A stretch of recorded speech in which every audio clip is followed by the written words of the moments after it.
Hey everyone, and welcome to this explainer. Today we are setting the stage for what is, honestly, undoubtedly one of the greatest and most dramatic tactical revolutions in the entire history of football.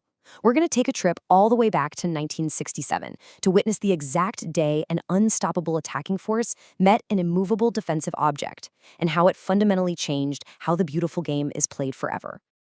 To really wrap our heads around the sheer scale of what happened here, I want you to consider the number 30. Just 30 miles.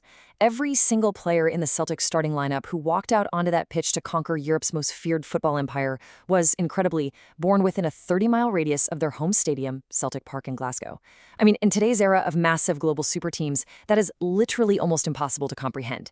This was quite literally a team of local boys, friends and neighbors, who were about to take on the absolute giants of the world. All right, so that brings us to Section 1, Clash of Two Ideologies.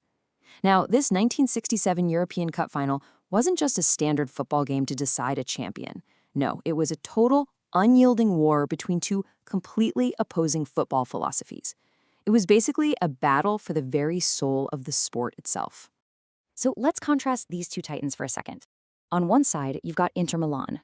They were a global, absolute defensive powerhouse.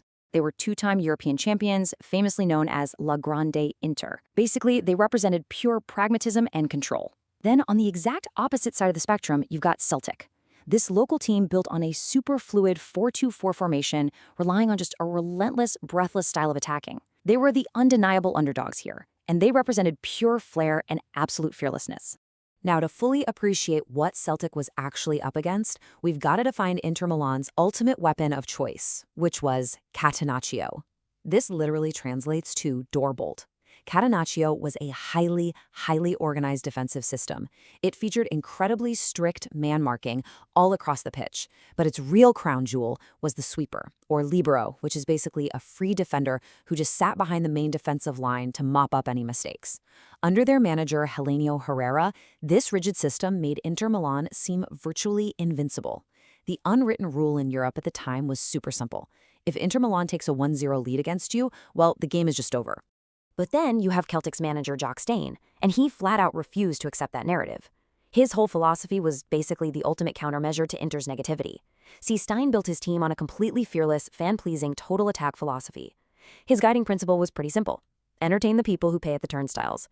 He truly believed that the best way to win wasn't to just sit back and absorb pressure, but to apply it, scoring more than your opponent, rather than just stopping them from scoring. Well, that was the Celtic way. Okay, moving right along to part 2, the battle in Lisbon. Let's set the scene here. It's a really hot, sunny day, May 25th, 1967. We're at the Estádio Nacional in Lisbon, Portugal.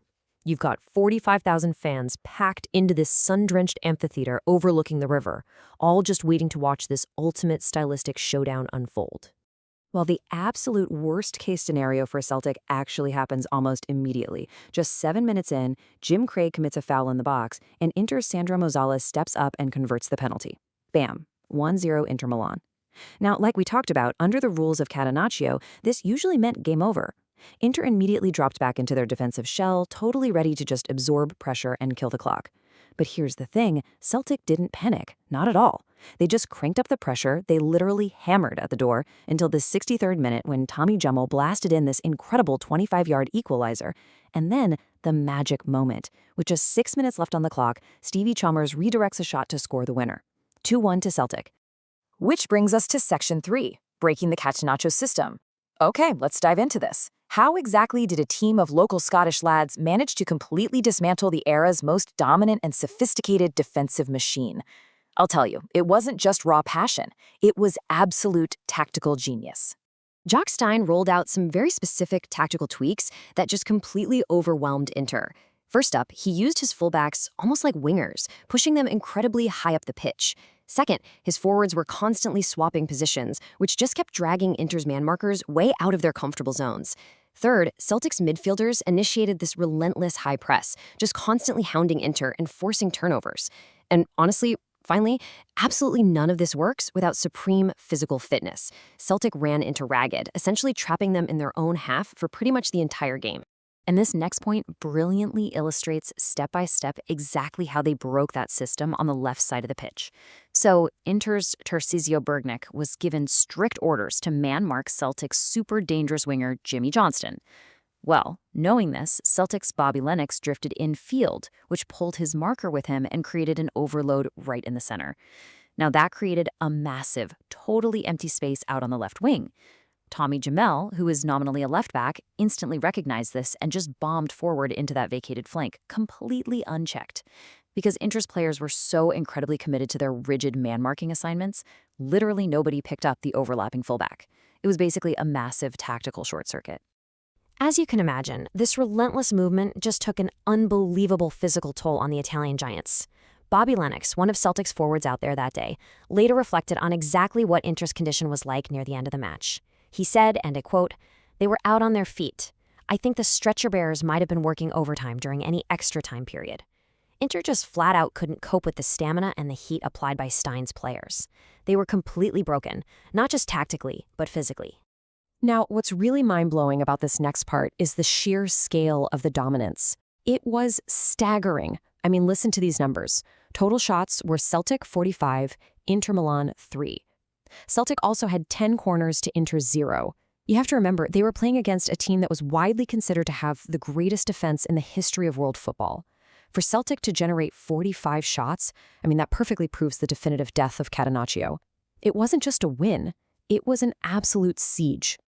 All right, on to part 4, Legacy of the Lisbon Lions. So let's transition to the aftermath here, and the lasting impact this single incredible game actually had. This wasn't just another shiny trophy for Celtic. It was a victory that echoed across the entire continent. It sparked a massive evolution in modern attacking football. And the men who pulled this off, well, they became immortalized as the Lisbon Lions. You know, perhaps the very greatest testament to what Celtic achieved actually came straight from the enemy camp. Helenio Herrera, the very architect of that Catenaccio system and the manager of Inter, actually conceded defeat with some pretty remarkable grace.